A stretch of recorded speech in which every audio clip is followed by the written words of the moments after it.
Di sini saya menjelaskan tentang clinical resources for professional dan masalah kesehatan pada perinatal, pencegahan dan penanganannya.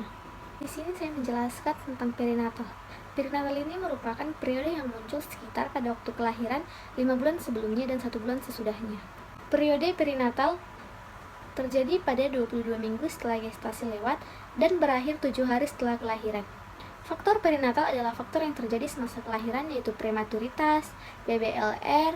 Adapun bahaya psikologis pada masa prenatal banyak dipengaruhi oleh faktor dari pengaruh kepercayaan tradisional, kondisi ibu, sikap dari orang-orang berarti di lingkungan sekitar. Periode prenatal secara garis besar, perkembangan prenatal dikelompokkan ke dalam 3 periode, yakni periode germinal atau zigot, embrionik, dan fetal fetus atau janin.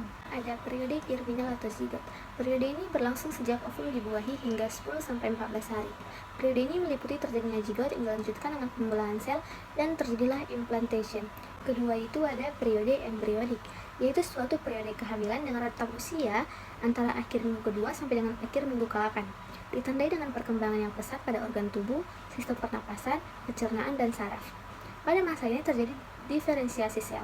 Sistem saraf berkembang pada usia akhir minggu ketiga, jantung mulai berdetak, kemudian embrio terus berkembang dan pada akhirnya menjadi janin. Yang ketiga ada periode fetus, yaitu suatu periode kehamilan yang rentang usia akhir minggu ke-8 sampai awal kelahiran. Fetus bertumbuh dengan cepat dan diprediksi panjangnya itu kira-kira 20 kali dari sebelumnya. Pada periode ini, janin sangat aktif. Dan janin itu pertama kali bergerak di minggu ke-18 sampai ke-20. Selanjutnya ada perkembangan psikologis pada prenatal, yaitu ada 3. Yang pertama itu perkembangan pada sensor perasa dan pencium, yang kedua adalah kualitas pendengaran semakin meningkat, dan yang ketiga adalah perkembangan dalam belajar dan mengingat. Ini kewenangan bidan untuk menangani depresi perinatal.